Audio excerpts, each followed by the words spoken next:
Hi friends, my name is Chaitanya Patke and welcome back to my YouTube channel. In this video, we are going to take a look at the review of the greatest night I think of my life and most happiest moment in the what you say in the psyche of Indian fans. We have waited for this moment for the past 11 years, for the first time in 17 years. Or the second time eventually. I'm not getting to frame my sentences due to the excitement that we have won the T20 World Cup. We have defeated South Africa in a humdinger of a contest by 7 runs, and we have snatched victory from the jaws of defeat. Excellent comeback by Team India in the last 5 overs. South Africa just needed 29 runs in the last 5. Still, Team India didn't give up. Indian captain Rohit Sharma said after the post-match press conference that the belief was always there that team can win from any situation and the game isn't over until the last ball is bowled. He just meant every word of it, and Team India script a famous win, and 146 crore Indians rejoicing in the aftermath of the victory, and hopefully we gave them a raucous reception after they arrive in the airport from Barbados.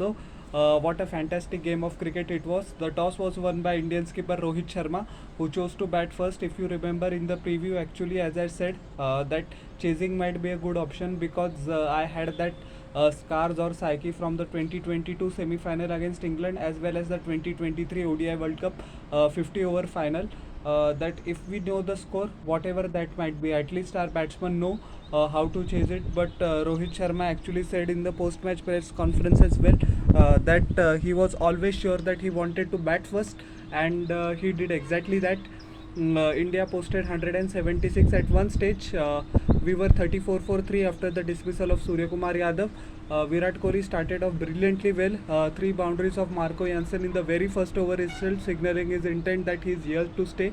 First was the cover drive, second one was the flick of the pads, and third one was a gorgeous straight drive. Rohit Sharma also smashed Keshav Maharaj for a couple of boundaries, but after that he went for a slog sweep wide outside the off stump, easy catch to Hendrik Larsson. Then Rishabh Pant played a worst shot in his career, I would say, and he departed for 0 as well, with De Kock taking a simple catch of a mistimed sweep shot. Suryakumar Yadav actually played the shot and he just fell right into the trap. That fielder was there at deep fine leg due to the shot that he plays, and it looked like it was once again big trouble for India in an ICC trophy final. But after that, Akshar Patel's the team management move to send Akshar Patel up the order turned out to be a master stroke. He scored a magnificent knock of 47 runs of just 31 deliveries, hammered Keshav Maharaj for a couple of sixes over deep mid wicket, taking on the big boundary, showing big heart and guts. And yeah, what a fantastic innings. At the other end, Virat Kohli was actually holding one end so that other batsmen can play around him and he will be the anchor. And he reached 50 of 48 deliveries, but afterwards he accelerated magnificently well. A huge 6 of Marco Jansen over long on, a 6 of Kagiso Rabada as well, which was a sight to behold. He scored the next 26 runs in just 9 deliveries, so accelerated at the right time. Shivam Dubey also contributed towards the latter end, towards a couple of lusty hits as well to propel India past 170. Akshar Patel was very unfortunate not to get a 50, as the presence of mind from Quinton de Kock resulted in his run out, and Virat Kohli also perished, I think, in the 18th last ball of the 18th over. Team India scored 176, which on this pitch looked more than enough. But when South Africa began their batting, the sun was beating down, and it was the best condition to bat on for any team throughout the tournament. I am saying including the West Indies as well as the USA. The batting was perfect, and South Africa needed 177 runs for their first ever ICC world title, but they faltered in the end. Brilliant start by Jasprit Bumrah. He cleaned up Riza Hendricks, I beg your pardon, with the beauty of a delivery. Eden Markram followed suit soon after, wides outside the off stump. It was a good lane delivery. He tried to slash it for boundary, could just get the outside edge, and simple catch to Rishabh Pant behind the wickets. But afterwards, it was a nightmare for the Indian fans as well as the players until the 16th over, because what you say, Quinton de Kock and Hendrik Larsson were on absolute fire. De Kock also playing magnificently well. Sorry, Tristan Stubbs, I beg your pardon. As we know, and Tristan Stubbs was actually particularly severe on both the Indian spinners, Kuldeep Yadav and Akshar Patel. Familiarity factor might come into play because all three play for the same franchise, Delhi Capitals. And Tristan Stubbs, if you remember, lit up this year's IPL for Delhi Capitals. He was there, one of the bright points in an otherwise dull campaign. So he knew how to play them from the nets, and he played well. But Akshar Patel brought back India into the contest when he cleaned up Tristan Stubbs. I think he must be ruining that the fact that he played the shot, but Akshar Patel actually built up some pressure before a couple of deliveries due to dot ball or single runs, and he resulted in that wicket. So credit to Akshar fully. But afterwards it was Henrik Larsson and Quinton de Kock. De Kock managed to play couple of couple of boundaries as well as huge six over deep mid wicket of the spinner. He thrashed Arshdeep Singh for a six over fine leg, but afterwards Arshdeep Singh bowled a slower bouncer, and fielder was exactly stationed at that delivery, resulting in Quinton de Kock's demise, which was also very important for Team India. Afterwards, Henrik Larsson just smashed our spinners to all round of the park. His technique is very good. He just stays still in the crease and he just smashes them over deep mid wicket, over long on, lower long off. His range is pretty good, and that's where Indian supporters thought that the game is all over, unfortunately. But Hardik Pandya actually, Rohit Sharma did brilliantly well. He slowed down the game. Rishabh Pant actually had an injury, or I think it was some kind of a plan, but such sort of tactics are used, no issues of that. The physiotherapist came, the pace of the game dramatically slowed down. I am talking about after the 50th over. Then Rohit Sharma, because in the 14th over it went for 24 runs of Akshar Patel, and it was all doom and gloom for the Indian fans as well as the Indian team. But Rohit Sharma kept his calm, kept his nerve. He introduced Hardik Pandya after a long break, and Pandya, to his credit, he was very what you can say, he was very focused on what he needed to bowl instead of taking pressure off on himself. He bowled a slower cutter wide outside the off stump, which Klaasen just could slash and get the what you say, outside edge and simple catch to Rishabh Pant. And afterwards South Africa's collapse began. They were right in the game even after Klaasen's dismissal. In I think so 4 overs they needed 27 runs something. 99 out of the 100 times the team batting first is the favorite, but Team India is not coming in that 99% category. Afterwards the 70th over was brilliantly bowled by Jasprit Bumrah himself. Cleaned up Marco Jansen in the third ball. 18th over was excellently bowled by Hardik Pandya, who didn't give any width outside the off stump, executed his deliveries pretty nicely, executed his cutters, deliveries onto the pitch. 19th over was brilliant as well. Arshdeep Singh gave away just 3 runs.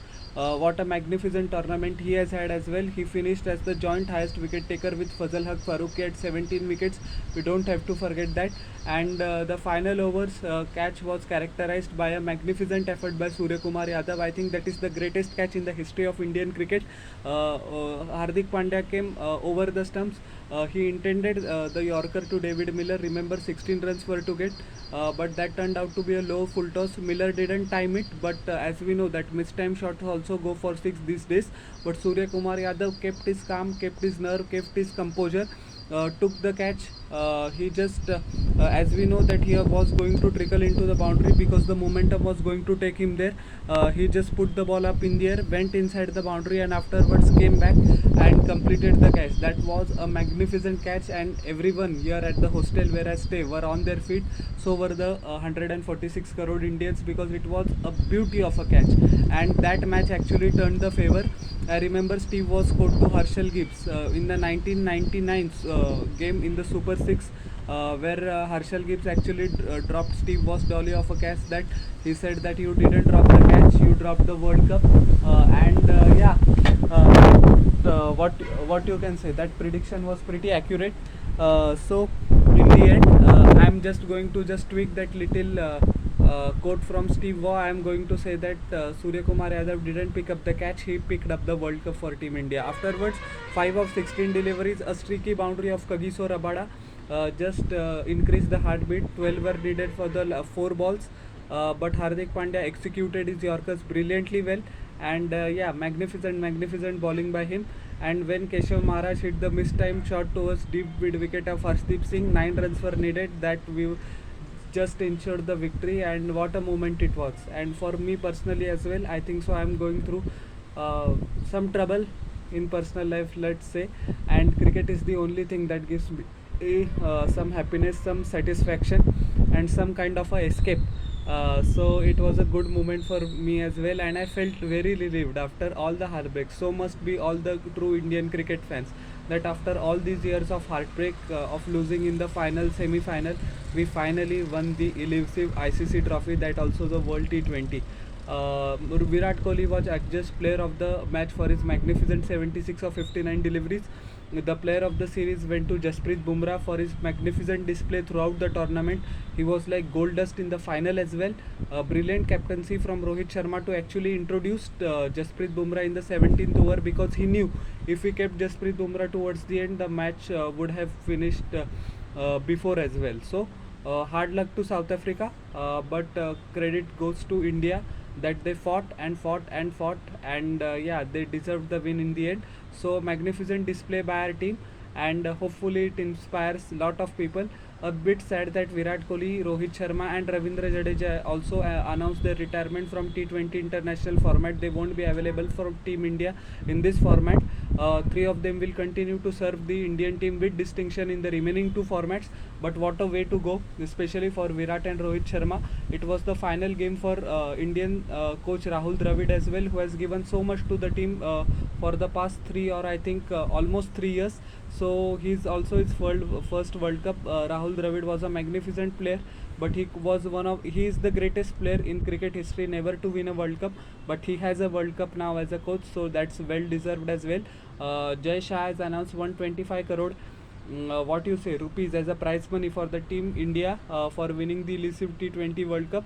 But I think for most players money doesn't matter. I know they deserve such big amount, such hefty amount, but the satisfaction of winning an ICC title and giving happiness to 146 crore Indians is actually way more than that. So I am personally happy as well, personally relieved as well, so that my team has won. I'll make a separate video on Rohit Sharma and Virat Kohli's retirement from the T20 format, but I'm very happy right now. And as I said at the start of the video, that Indian fans should give a raucous reception to our heroes when they arrive in the airport. So how did you like my analysis or the review of the final? Please tell me in the comment section below, and don't forget to like, share and subscribe to my channel and press the bell icon for further notifications. We'll meet in the next video. Till then everyone, bye.